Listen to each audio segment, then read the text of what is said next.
writ large. Now, especially in the long run, there's no way that's not essential. There is no other way to get out of what climate change is going to do to our children and our grandchildren.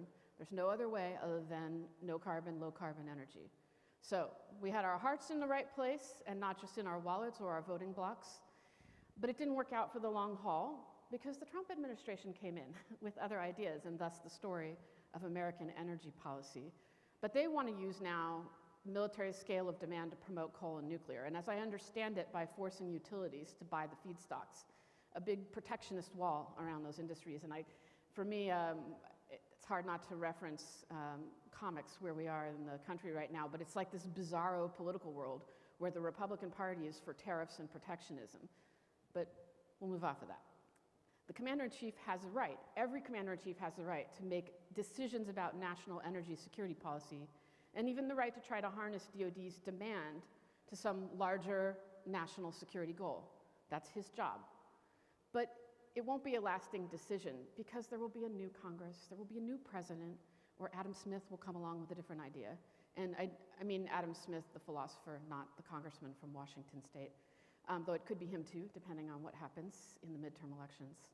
Now, I don't say all of that to discourage anyone here from trying to do business with the Department of Defense.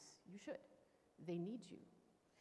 I do want to encourage you, though, to perhaps look at the business opportunity a little differently, because the Pentagon really isn't like any other consumer at the end of the day. And that's really the key to doing business with them in a sustainable way. Because their shareholders are Congress, and the customers are the American people writ large, and the product is expensive and more, everything. It's not the point. Prevailing, winning, that's the point. So they're looking for things that help them win. Now, that doesn't mean that warfighters always understand the energy consequences of the way they operate. They did not for some time in Afghanistan and Iraq. And that's partly a testament to our logisticians who are very, very good at delivering everything they need, when they need it, where they need it. They weren't looking at the strategic, operational, and tactical risks and opportunity costs of the way they were consuming energy. And you saw some pictures that started to change.